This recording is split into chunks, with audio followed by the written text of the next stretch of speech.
Coucou tout le monde, c'est Pnixie, j'espère que vous allez bien. Je vous retrouve enfin pour une vidéo bullet journal. Je l'avais un petit peu abandonné pendant ce confinement puisque très clairement il ne me servait à rien. Mais la vie va reprendre petit à petit son cours et on va commencer à avoir à nouveau des choses de prévues, des sorties, etc.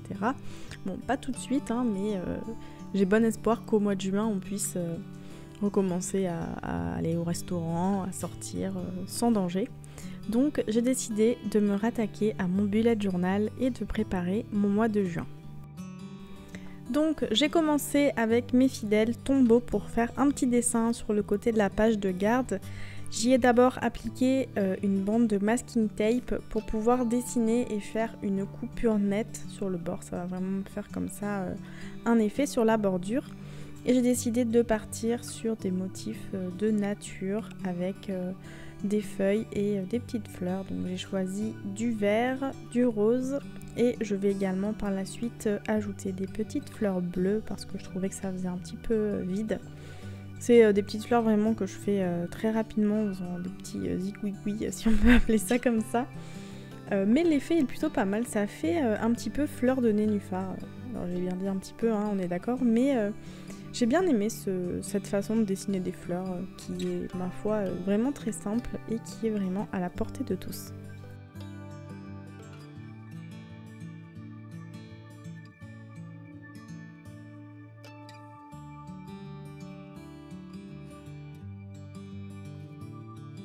Là, pour le coup, je trouvais la bande un petit peu vide parce que pour que ça marche et que ça rentre bien avec ce système de bande avec une coupure nette que je fais avec le masking tape, il faut avoir quelque chose d'assez chargé, sinon je trouve que le rendu n'est vraiment pas idéal.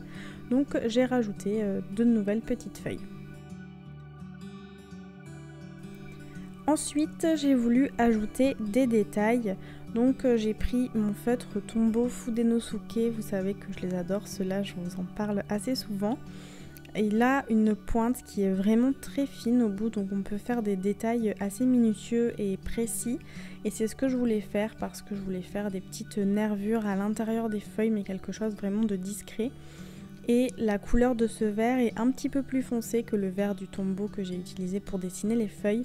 Donc le rendu était vraiment sympa, ça fait un petit effet ton sur ton avec des détails légèrement plus foncés qui ressortent de ma feuille.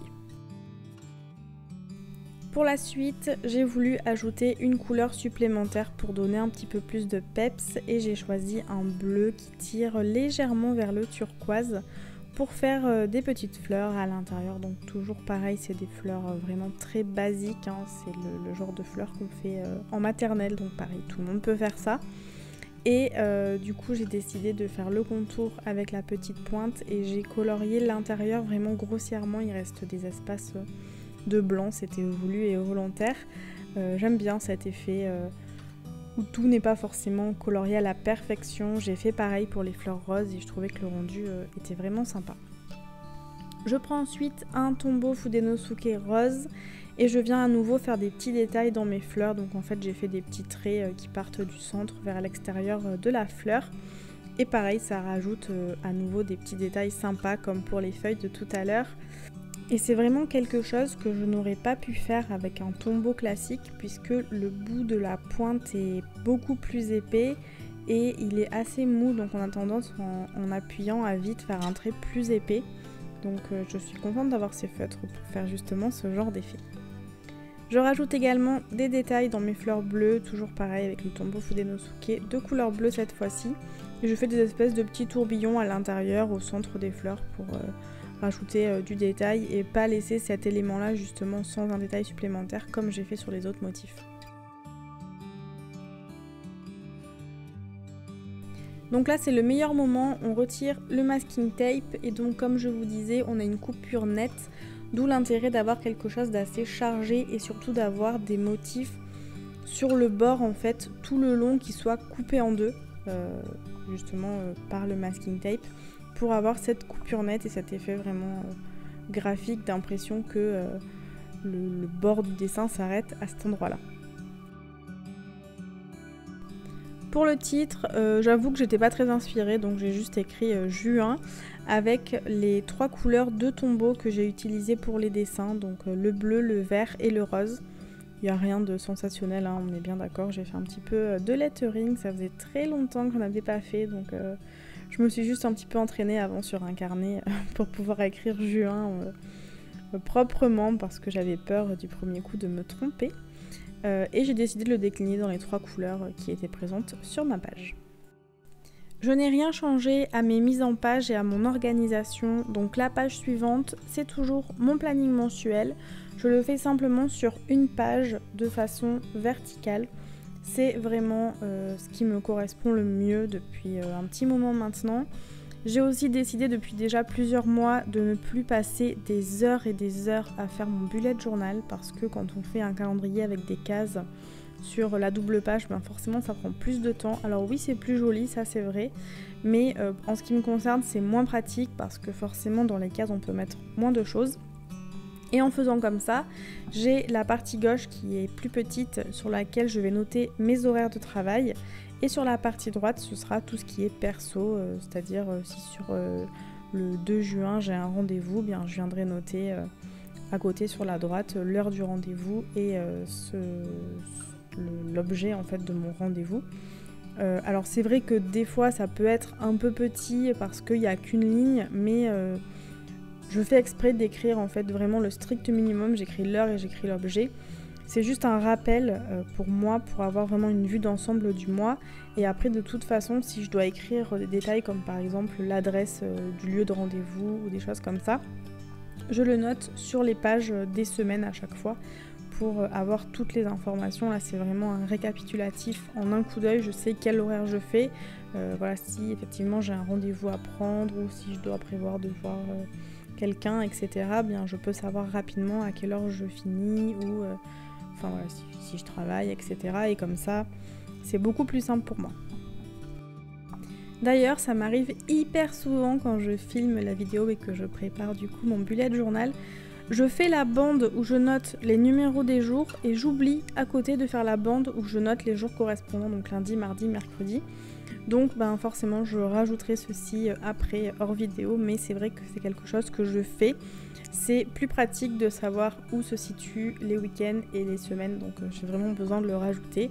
En général, je m'en rends soit compte au montage, comme c'est le cas maintenant, soit quand je commence à le remplir avec ce que j'ai annoté à l'intérieur et je me dis mince, il me manque les jours et je les rajoute à ce moment-là, mais bon. Ça m'arrive assez souvent, je suis un petit peu tête en l'air à ce niveau-là. La page suivante est consacrée à ma prise de notes sur la partie haute. Je suis un peu mitigée souvent quand je fais ça parce que autant il y a des fois où je vais écrire 3 mots sur la partie notes et j'aurai vraiment beaucoup trop de place avec une demi-page. Et des fois où j'aurai besoin d'avoir une page entière parce que j'ai trop de trucs à noter. Donc voilà, je me demande parfois est-ce que je sacrifie une page entière ou pas. Donc j'essaie de m'imaginer qui je vais voir, quel type de notes je vais prendre. Et puis bon, je fais un peu au feeling, mais c'est vrai que des fois, il me manque un petit peu de place. Donc ça m'arrive de noter des choses directement sur les weekly quand j'ai de la place. Si j'ai besoin, enfin je me débrouille. Ça m'est déjà arrivé aussi de rajouter à la fin du mois une page de notes si j'avais pas encore commencé le mois suivant pour pouvoir rajouter d'autres choses parce que j'avais besoin de place. Donc c'est ça qui est bien aussi avec le bullet journal, c'est qu'on a son et à sa guise toutes ces pages. Et donc la partie du bas est consacrée à mes courses, donc je ne note pas les listes de courses alimentaires de la semaine ou du mois, clairement j'ai pas la place, mais c'est plutôt pour noter les choses que je dois acheter, que je n'ai pas l'habitude d'acheter en fait et que je sais que je vais pas forcément y penser, je le note ici pour pouvoir m'en rappeler. On passe à la double page suivante, donc cette fois-ci ça va être ma to-do list que j'ai décidé de faire sur une double page. Alors je suis pas sûre d'avoir de quoi la remplir à 100%, mais c'est vrai que j'aime pas écrire les choses trop collées, écrire ma to-do sur une ligne égale un petit pointillé ou même tous les 2 pointillés. Je trouve ça trop serré et justement sur mon bullet journal j'aime bien quelque chose d'aéré, je décore pas tout le tour des pages parce que comme je vous le disais tout à l'heure, j'aime pas passer 2-3 heures à faire ça, enfin, c'est quelque chose qui va me faire pendant un mois, certaines pages seulement pendant une semaine quand c'est des weekly, donc je me suis donné comme objectif de passer moins de temps à le faire. Alors il y en a, je sais, qui adorent, et j'adore voir justement ces vidéos ou ces photos de bullettes hyper artistiques avec des dessins de malades. Voilà, il y en a clairement, leur passion c'est le dessin, et ils expriment leur passion à travers leur bullet journal. Moi c'est pas mon cas, hein, et je préfère avoir du temps à consacrer à autre chose, notamment au scrap. Donc c'est vrai que je vais essayer de faire en sorte maintenant tous les mois de passer beaucoup moins de temps à faire tout ça. De toute façon, je vous l'ai toujours dit dans les vidéos, je suis quelqu'un qui privilégie toujours le côté pratique. Et là, très clairement, en fait, je me rends compte que, par exemple, les weekly, c'est des pages que j'utilise que pendant une semaine, donc la semaine concernée par la weekly. Et ensuite, elles ne me servent plus jamais, ni dans le mois, ni dans l'année. Donc, je me dis que passer 1 heure sur une weekly, quand on a 4 ou 5 à faire pour le mois, ouais non, en fait, c'est pas possible, quoi. Donc autant je veux bien passer un peu de temps sur certaines pages, du style la to-do, les notes, et encore je le fais pas, mais je pourrais. Mais clairement, les weekly, en fait, j'ai pas envie de me prendre la tête à faire 1 milliard de dessins, et je l'ai fait hein, sur l'année dernière, même sur des mois cette année encore. Mais franchement, quand je vois que j'ouvre une page, je suis trop contente parce qu'elle est trop belle. C'est vrai que c'est agréable, mais me dire que j'ai passé 1 heure là-dessus, ben en fait, j'ai plus envie de ça. Donc, je vais faire des pages assez simples, assez succinctes. D'ailleurs, on passe à la première weekly. Et vous allez voir, c'est très rapide et très clairement, je me suis pas foulée. Mais le résultat me plaît, voilà, j'aime bien, c'est harmonieux, c'est joli, c'est dans les couleurs de toute façon de mon thème qui me plaisent à la base. Et du coup, voilà, ne cherchez pas quelque chose de fou, quelque chose d'hyper travaillé, recherché. Vous ne le trouverez pas ici.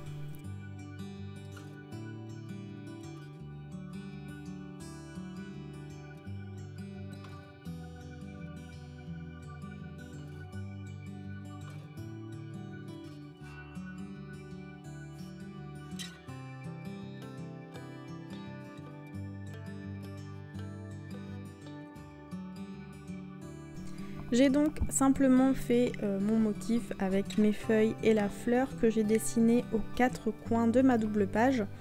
Par la suite, j'ai pris la pointe fine du tombeau rose clair que j'utilise pour faire les fleurs, et j'ai simplement écrit les jours de la semaine sur les pages que j'ai centrées en fait sur chaque page. Et j'ai ensuite rajouté les numéros des jours qui correspondent, et c'est tout. C'est rapide, c'est facile, efficace et joli. Tout ce que j'aime.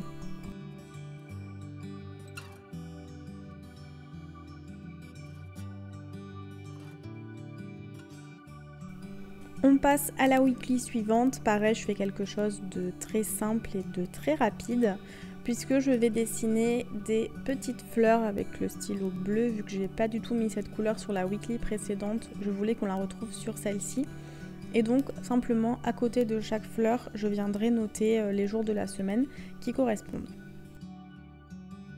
J'ai décidé de les noter en vert en faisant un petit peu de lettering pour avoir quelque chose qui soit, c'est pas trop travaillé, mais je trouve que le lettering ça rajoute un petit côté joli, c'est rapide et c'est facile à faire quand on est entraîné bien sûr. D'ailleurs je vous avais fait une vidéo pour vous expliquer comment j'avais débuté le lettering, si ça vous intéresse. Je vous la mettrai en barre d'infos et dans le petit i juste au-dessus.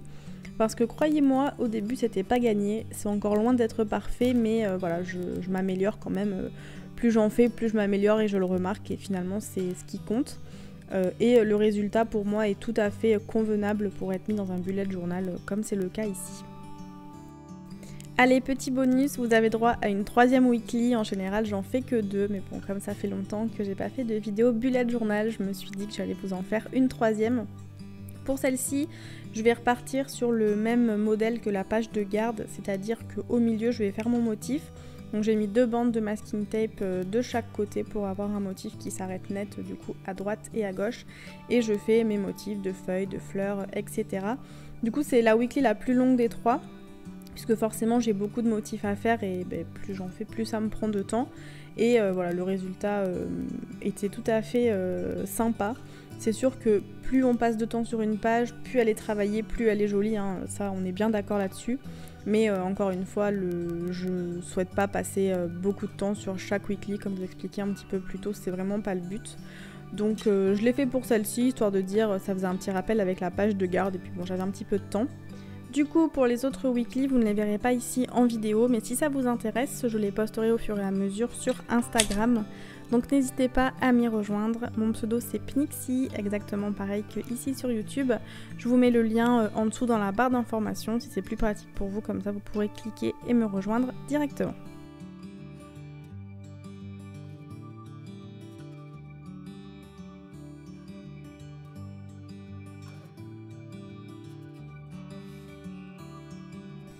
Une fois les petits dessins terminés, j'ai retiré les 2 bandes de masking tape pour avoir le résultat final. Et ma foi, maintenant la page est quasi terminée, il ne me reste plus qu'à rajouter les jours de la semaine et les numéros qui y sont associés, ça va être fait très rapidement. Et j'aurai ainsi une weekly à nouveau qui sera prête. Donc voilà pour la présentation et la réalisation de mon bullet journal pour ce mois de juin. J'ai simplement eu envie, en revenant en arrière et en faisant le tour de mes pages, de rajouter des petits détails, c'est-à-dire des petits points blancs à l'intérieur des fleurs bleues. Je trouvais que ça faisait plus joli, ça rajoutait un petit truc supplémentaire qui me plaisait bien. Donc je l'ai fait sur chaque page en vous montrant en même temps donc le détail de l'ensemble de mon mois de juin.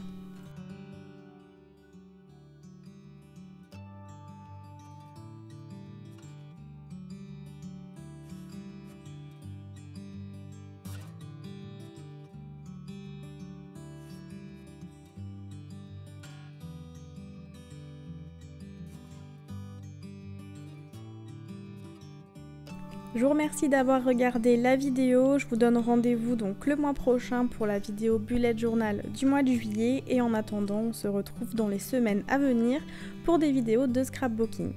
Sur ce je vous laisse et je vous dis à très bientôt, bye bye.